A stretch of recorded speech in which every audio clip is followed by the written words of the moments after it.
to all the people who work as carers in haunted houses, what were some of your best reactions? A friend of mine went to a haunted house and the crazy chainsaw guy at the very end recognized her. They were coworkers at another job, but she didn't recognize him in costume, so when he was just supposed to chase people out of the building he chased her all the way down the street. It was extra funny because she started to slow down outside the building and then looked back and realized he wasn't stopping before running the rest of the way down the street. It was always the best when you knew someone, or when someone in the group would say a name and then yelled radio it ahead of you, so that Melissa kept hearing Monster whisper her name. When it worked beautifully. It's always great when you can coax their name out of them. When I was younger I could speak soft and innocently and could often get a name out of someone. I also had a super deep and loud voice and would scream their name down the rest of the trail. Seeing the look on their face as they realize they've been bamboozled and the dark forest in front of them is screaming their name back at them is priceless. I got one of those really big buff men to let out the highest pitched scream I've ever heard. He almost punched me but stopped himself. I'm trying to imagine that. I was walking through a haunted house and there was a skeleton in a wedding dress laying in a casket. A zombie guy in a tuxedo jumped out from behind the wall and screamed, "Don't look at my wife." Me, being the funny try-hard teen I was, responded, "Sorry man, she's just so hot." He replied, "Yeah, she'll give you a real boner." I think about that all the time. Props to that haunted house worker. Not a professional, but one I did many years ago. The wife and I had a party to go to on Halloween. I had gotten dressed up. A very urbane devil. Red jacket, red tie, black slacks, black silk shirt, red macup on neck and face, teeth partly blacked out to make fangs, horn sprouting from my forehead, hair slicked back and tinted red. Before we left we were ready for a few early trick-or-treaters, and I had been handing out candy on the front porch when I saw a father and little girl walking down the sidewalk. She was maybe 6, dressed as a princess. The father was being a good sport, but neither had seen me yet, so I stood perfectly still, the candy bowl in my hands about stomach height, and I waited. The father saw me, and he got the shit-eating grin on his face and told his daughter to go get some candy. He stayed at the bottom of the driveway and she started walking up, got halfway, actually saw me and stopped dead in her tracks. She looked back and dad waved her on to go. He looked up at me and winked, so I knew I was covered. She came up, slowly, watching me, but I had the 1,000-yard stare going on, only seeing her out of my peripheral vision. She paused again right in front of me and looked back. Dad called out, "Take a piece, honey." She turned back to me, reached up and carefully took one piece of candy from the bowl. She turned back to her dad and yelled, "I did it." I leaned down and growled in a menacing tone, "Take 2, yeah," she screamed. Dad laughed. She didn't get that second piece. She ran too quick. I did the same thing as a teenager, dressed up to look like a decoration, sitting in a chair with a bowl in my lap.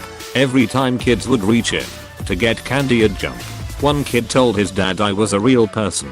The dad told the kid to stop being a sissy and went to grab the candy himself. It was so satisfying scaring the shit out of him instead. And the kid saying, "I told you." Haha. Someone did that to me once. There was a skeleton sitting in a chair, but it was a real person. I was maybe 4 and my uncle was carrying me on his shoulders. The person jumped up and screamed, mostly to scare my older siblings. I clawed the hell out of my uncle's eyes and peed on him.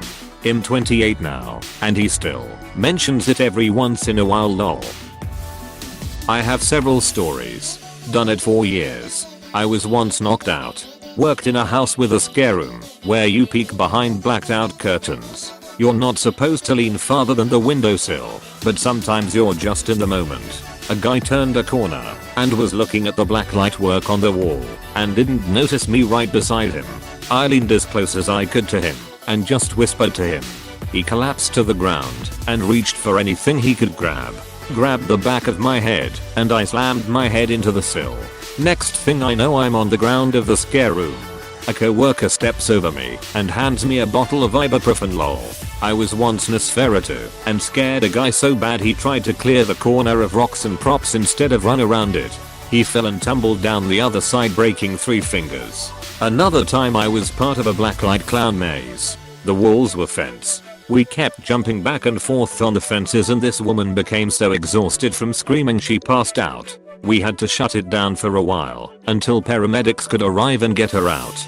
She was terrified of clowns, so we couldn't be around her when she was waking up. We had to get our management out there for her while we waited outside.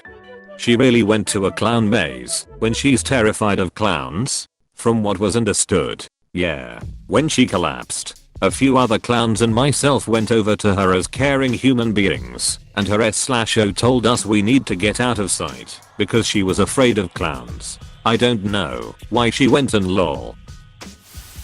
Not a worker, but when I was kid, like 6 or 7, I went to a haunted house with my dad. While we were walking through, a staff member with a Jason mask and a huge cleaver appears out of nowhere. He bangs his cleaver on a table near my hand and screams at me. I was scared out of my ever-loving mind, but my panic reaction was to ask an adult for help. And since he was the only adult around, I blurted out, in the tiniest kid voice, "Where's the exit?" He growled again, which scared me again, which made me ask again, much louder this time, "Where's the exit?" So he pointed with his cleaver and snarled once more. There was a hint of sadness in his final growl. In hindsight, I think it probably looked to him like he couldn't scare a child. I want to go back in time and let him know it was one of the scariest moments of my life.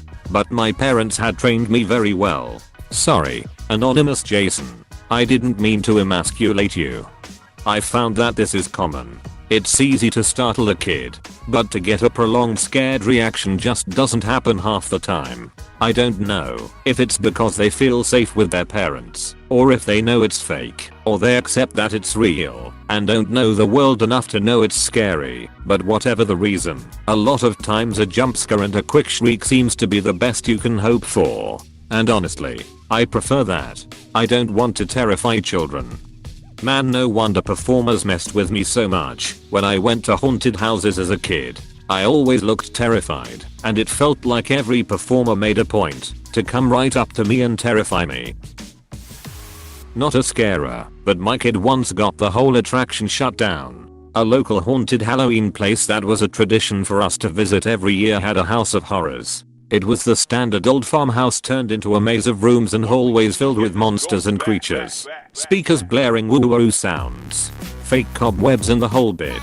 And of course darker than a coal miner's asshole. You had to be 7 years old to enter, and my youngest daughter had waited 4 years to get to go when finally she was old enough, and so stoked to finally experience what her older sister and friends had promised her was going to be like totally awesome. Well, we made it slightly less than halfway through. It was zombie grandma that popped out of a closet that did her in. Kid had lungs like a free diver and used them well that day. She also tore loose from my hand and bolted like a startled deer, disappearing into the murky depths of the building. Everything came to a screeching halt. Staff turned on all the lights, herded all the other visitors outside, and helped me look for her. We found her squeezed in behind the vampire's coffin. Hands clapped over her ears and eyes tightly shut. I picked her up, and she clung to me like an octopus for the rest of the day. She remembers the event clearly, but hasn't suffered any lasting mental trauma. She still loves Halloween. Honestly, I think losing a kid in one of these things is far scarier than the thing itself. While in my 40s, I went to a haunted house with a friend of similar age and experience. As we were walking out, she said, "It was pretty scary, but not nearly as scary as losing your kid in a grocery store." The person got so scared that they tightly grabbed and squished their companion's dick. Painful. Ooh, that must suck. I've never worked at haunted houses, but here's a conversation I overheard near a haunted house, dedicated to all those who got punched for doing their job. Security patrol.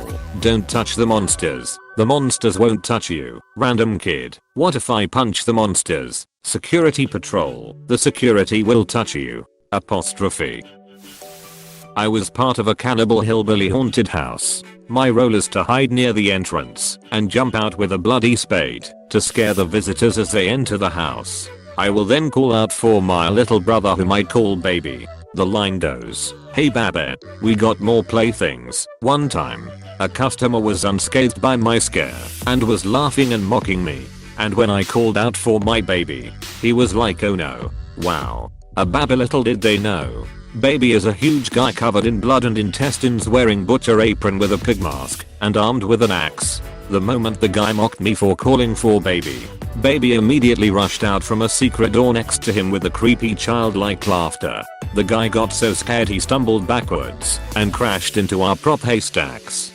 Cannibal hillbilly haunted house is the strangest string of words I've seen today. I'm intrigued. Do you have more stories? It's actually just the movie Texas Chainsaw Massacre. Apostrophe. Hey, I worked as a scarer in NZ.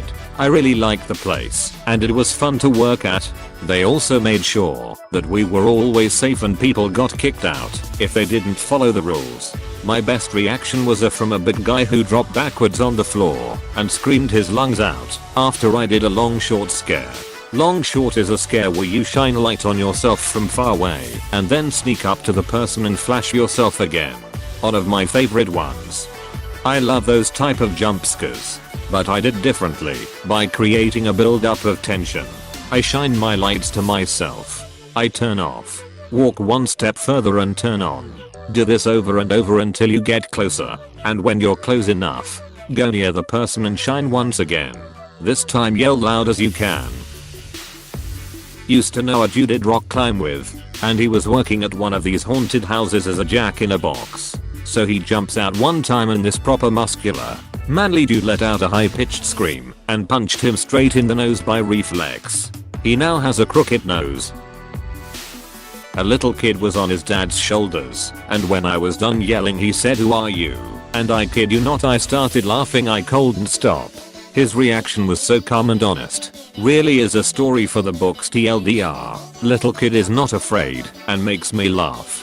Ha. I've actually gotten a similar one in the past, though I was only haunting my parents' front porch for Halloween. That, along with a little boy repeatedly and fearfully insisting you're not real, will be with me forever. I volunteered at one in Vancouver that was run by a guy who used to be in the movie business. He had the most amazing stuff, and I suspect a lot of it was former movie props or costumes. The best thing was this giant, like 10, 12 feet tall ring wraith that had prop up in the front yard. And it was so big that people assumed it was a stationary prop, like part of the setting, but the arms could be moved by levers from someone hiding under the robes. The MO was to stay very still, wait for people to meander through the graveyard, and then suddenly swoop at them. That freaked people out. My best scare was with a ring wraith, a big buff guy, at least 63, clearly a bodybuilder, who yelped and then immediately grabbed his girlfriend/date, who was this tiny Asian woman and weighed all of 100 pounds probably, and used her as a human shield. Not just like pulled her in front of him, but actually picked her up a bit. While doing it, the house was really great. Free to enter. Donations all went to charity, but being a scarer is a thankless business. I don't know how many times I've been punched by kids and teenage boys because their reaction to fear is aggression. Oftentimes it was a delayed reaction too, like you'd scare them, they'd yelp or jump back, and then like 3 seconds later, because they embarrassed themselves in front of their little buddies, they'd run back or run up and give you a quick punch and run away at it. Here's a video of what it was like. Link. youtube.com/watch v=bw7zutmwef8. My best scare was with a ring wraith, a big buff guy, at least 63, clearly a bodybuilder, who yelped and then immediately grabbed his girlfriend/date, who was this tiny Asian woman and weighed all of 100 pounds probably, and used her as a human shield. LMAO, you probably ended that relationship. 6FT 210 pounds combat vet, rugby player, biker, gym rat here. Girlfriend is about 5 feet 4, 110 pounds. She effing loves scary shit. I do not. When we go to haunted houses, she knows one of these things is gonna happen. 1. She's going to lead us through it whilst my eyes are closed. 2. She may be used as a weapon against whatever just scared me.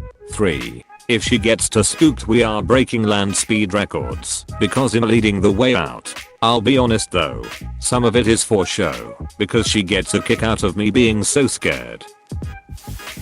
Worked a zombie ship in Tampa. I have a thin hallway that leads outside. I normally jump from a room that is tucked away, but I can kinda do whatever I want. I decided I wanted to have some fun, so I decided to stand in the middle of the hallway with my fake leg in my hand and just start rocking back and forth. I'm a zombie, so I'm supposed to be groaning in agony, but I was completely silent and letting the ambience do my job.